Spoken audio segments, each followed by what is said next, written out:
Hello, everyone. I'm Aaron Dickens, joined to my left by Chris Level. We're continuing RedRaidersports.com's spring countdown with a look at the team's outside linebackers. And Chris, one of the things that I'm most excited about seeing this spring is what all James Willis and those guys do with Bront Bird, that buck linebacker position.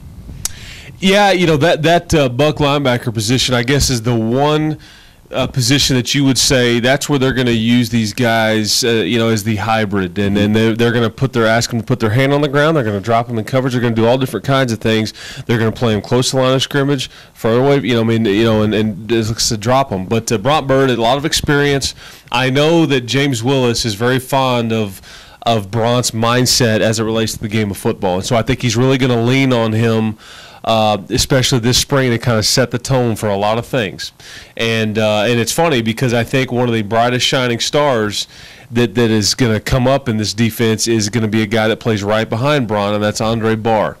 Andre is a pressure player, and he's somebody that can get after the quarterback and make plays, behind the line of scrimmage. And so, again, what they do at that buck linebacker spot is going to be intriguing because you've got the old and the new, obviously. But and then on the other side, you finally are going to get to see Sam Fehoko in, I think, a starting role. And like we mentioned yesterday, lots of youth and talent. You mentioned Andre Barr, and then Brandon Mahoney will be right behind Sam Fehoko at that Sam linebacker position.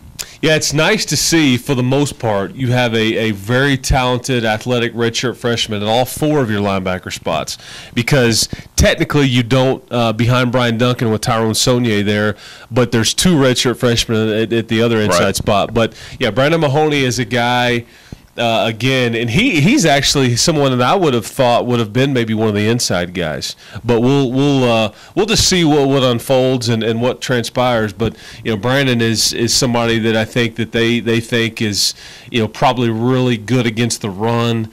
He's good in between the tackles and kind of mixing up a little bit. May not be as good in coverage and some of those different things, or getting after the quarterback. But again, we'll start to get to know all these guys and what their upside is and potential is starting basically next week. But again, James Willis and Robert Prunty, these guys, they have some guys at their disposal. It's just a matter of who gets it the quickest. And like a lot of these spots on the defensive line and at linebacker, there's more help on the way this summer, especially up front on the defensive line. But anyway, that kind of does it for the linebackers. Good stuff, Chris. We'll be back tomorrow with a look at the team's cornerbacks. But until then, if you're looking for Texas Tech gear, Under Armour apparel, the best place to go, in our opinion, is Cardinal Sports Center. You can check out their website by clicking on the link on our message board. They have a store in Plano for you folks in the Metroplex. Tony Cardinal's a great Red Raider. They support Texas Tech, and we encourage you to buy from them. But anyways, we'll see you again tomorrow, and thank you very much.